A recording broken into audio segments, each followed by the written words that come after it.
This solar eclipse lands on the final day of the Hebrew calendar, and it is in 29 degrees of Virgo, the constellation Virgo. And God has assigned this constellation to the month of Elul. This will be the last day on the month of Elul. And the fact that the solar eclipse is in 29 degrees means that it's bringing us into an ending. It's emphasizing an ending, a finality, and it's giving us a sense of urgency that there is this need to quickly transform, to have a transformation. The solar eclipse is representing transformation, urgent, needed, necessary transformation. Now, if we look back at history, the last time there was a solar eclipse in 29 degrees Virgo was September 22nd, 1968. So when we take a look back at history and the last time that there was a solar eclipse like this one in 29 degrees Virgo, we find some interesting parallels. This was the year and the time that the assassination of Robert F. Kennedy took place and the assassination of MLK. So we can definitely see parallels from then in our current day now, where we've had a recent assassination of Charlie Kirk. Also, what took place at that time was Vietnam War protests, Olympic protests, student protests, and Miss America protests. So lots of protesting and assassinations of important world figures. Very, very relevant to the things that we're seeing happen now when we have a solar eclipse in 29 degrees Virgo.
On September 24th of this year, so 1 week from today, do not believe anything that you see or hear.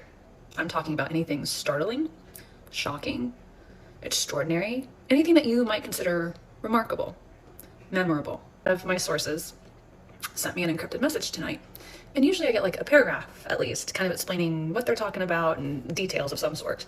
This was just one sentence, and in all caps it said, do not believe anything that you see or hear on 9/24. Now, this isn't one of my military buds that is sometimes wrong or gets delayed information or facts are skewed. This is someone I trust implicitly, has never been wrong. They have no reason to BS me. They don't BS. That's not who they are. They are very, one of those. I've known them most of my life. You don't have to take me seriously. I'm going to take it seriously. Now, what I find interesting, and I don't know if this has any connection to it, is the 24th is also the same day that Israel is going to internationally broadcast their trumpet ceremony. They're going to have 100 rabbis blowing 100 horns to celebrate, all the red heifers that they've burned. And apparently they're going to have all of the ashes leading back all the way to Esther. Which reminds me of something. Project Esther.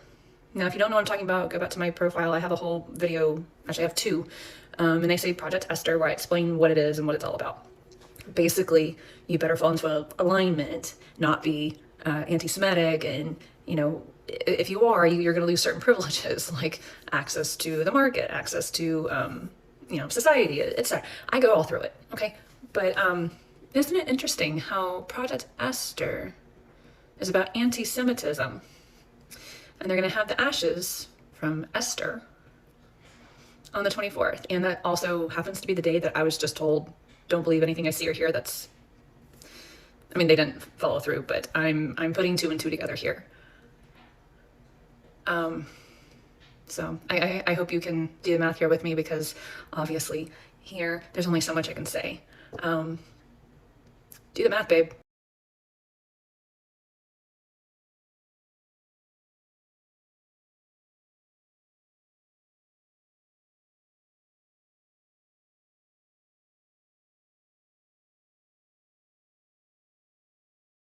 So the solar eclipse in 29 degrees Virgo is going to be opposite Saturn. So we see Saturn, God is moving Saturn into the mix, and this is going to give us more of an understanding of what God is asking from us. Okay, Virgo, the constellation Virgo is about practicality and order and creating clear, achievable goals and routines.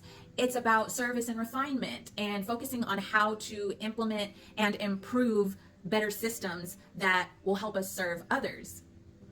And Saturn is about structure, discipline, responsibility, life lessons, long-term planning, limitations, and it brings rules and order to chaos. So each of the planets are different characteristics or aspects of God. So we see Virgo coming in as a feminine or a motherly figure. Virgo represents the bride of Christ. It represents the heavenly woman, the Revelation 12 woman, the virgin who births Christ and Christ in the earth. And Saturn is like the disciplinary father who comes in to really lay the law down. So Virgo being opposite Saturn at the time of this eclipse it means they're meeting eye to eye in the heavens, and they're partnering together to essentially help us, the children of God, to go in the right direction, to set us on the right trajectory for the new year, which will take place the following day after the solar eclipse. So we see that Virgo and Saturn are coming together as the mother and father. You know, the father's very stern, and the mother is the one we can usually depend on to comfort us when we've been disciplined and to soften the discipline of our father, right? Who lays the law down. So I really like this. I like this energy, because if it's just Saturn is pretty stern. Saturn is like tough, you know, so having the mother and the father there, it just gives a good balance between rules and discipline and love and gentleness and comfort, right? So Saturn opposite this eclipse in 29 degrees Virgo is God saying, I'm giving you a do-over. Saturn comes to grade over our work, and he only rewards those who learn the life lessons and are willing to do the work. So Saturn coming in with this eclipse in Virgo is telling us that it's coming in to grade our work. Saturn's coming in to grade our work, right? This is the last day of the Hebrew year. And so Saturn's coming in to say, okay, let me take a look at everything you've been doing, all the work you've been putting in, the quality of your work, and I'm going to grade you for it, because tomorrow, the first day of the Hebrew New Year, I'm going to reward you, and you're going to see those rewards and blessings throughout the next Hebrew year based upon the quality of your work for this past Hebrew year, right? So Saturn's coming in on this final day on the Hebrew calendar to grade the quality of our work. And Saturn is saying that the quality of your work could be better. It could be better. And this is what he's saying to all of us, to humanity. And we'll get further into this on the why and more confirmation of this as we break down the Jewish year 5786. Okay, but basically what God, through Saturn, is saying to the world is that the quality of everyone's work could be better. And if we can take all the things we have learned from our past mistakes, individually in our own lives and collectively as humanity, if we can take in and learn from all the past mistakes we've made and apply those lessons that we've learned and the wisdom that we've learned from those lessons, then we can build something better, of better quality. So God is saying, I want you to start over. This is what he's saying through the solar eclipse. I want you to start over.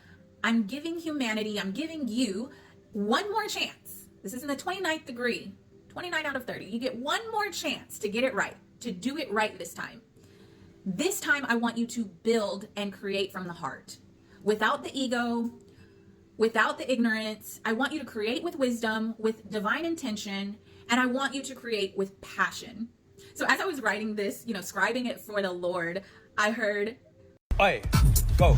Aye, more passion, more passion, more passion, more energy, more energy, more footwork, more footwork, more footwork, more passion, more energy, more energy. and I started cutting up. God is so funny. He's so hilarious. I love his sense of humor. So like I said, Saturn comes in to basically lay down the law. But then when he did that, when he said that, it just had me cracking up. And he wants to be sure that the message is clear, that there is still a lightheartedness about this. He wants us to have joy. He wants us to be excited. This is not all about just, him showing us all our mistakes and telling us how, he's in no way saying, oh my gosh, I can't believe you made all those mistakes. You're so dumb. Not at all. He knows that it's been hard, lessons learned. And he wants us to have a lightheartedness, to forgive ourselves where we missed the mark, and to know that he's giving us another chance. But it's important that we take this last chance. Okay, this is our opportunity to either, when the teacher comes and says, hey, you failed, you have the option to retake it or not. But if you don't retake it, if you don't take the opportunity to do it again and get a higher grade this time, you're going to fail. You're going to suffer some consequences. So that's what God is saying through the solar eclipse. It's very serious, but still very loving at the same time. So in summary, for this solar eclipse in Virgo, on the last day of the Hebrew year, being the closing message from God to us, it's going to bring last minute clarity for us and encouragement to start over. And we are getting a heavenly reset, a redo that will bring in huge transformations. So God needs us to heed the warning, because we're going to enter into justice season the following day. The month of Tishri, kicking off the Jewish New Year, is associated with the constellation Libra, which is about justice. It is literally the day when God steps off the seat of mercy and takes the throne of judgment. Again, having evaluated our work, graded our work, now he's able to repay each one for their deeds. I wanted to share this from Rabbi Abe. I thought it was really in alignment with the message for this solar eclipse closing out the month of Elul, or the month of Virgo, on God's calendar. It says, before the creation of the world, an angel asked the creator, why are you going to create mankind? They're just going to sin and make you angry. The creator's answer was, he will sin and he will do teshuvah. He will go back, fix it, and I will forgive him. Teshuvah comes from the Hebrew word lashuv, which means to go back. It says that we will go back in time, spiritually and consciously, and correct the mistakes of the past. It talks about changing the past at the level of our consciousness. If we manage to do so, then our future must also change. Imagine the ripple effect of being able to reframe or correct the past, not with regret, but with awareness of how things could have been done differently. The month of Virgo comes once a year and offers a unique window to reset our lives. It is an invitation to step out of guilt and regret, to look at ourselves with compassion, and to consciously choose a better path forward. By fixing the past, we shape a brighter future for ourselves, for those around us, and for the journey of our souls. Now, that couldn't have summed up this solar eclipse any better. That is the summary. This solar eclipse is God's way of encouraging us to go back and fix those mistakes. We're getting the opportunity to be excited that we have the opportunity to fix those mistakes. Okay, there's things that I've learned from running my own business and from being responsible with finances and just different responsibilities that I have in my life, that, when it's your first run, you don't really know what you're doing. You're trying to learn from trial and error, right? And so this is not about getting down on ourselves about the mistakes we made or where we didn't do things as good as we could have. This is about being excited that we're getting an opportunity to start all over again, now having the wisdom and the experience from the lessons we've learned and being given an opportunity to apply them to build something greater. And that's exciting.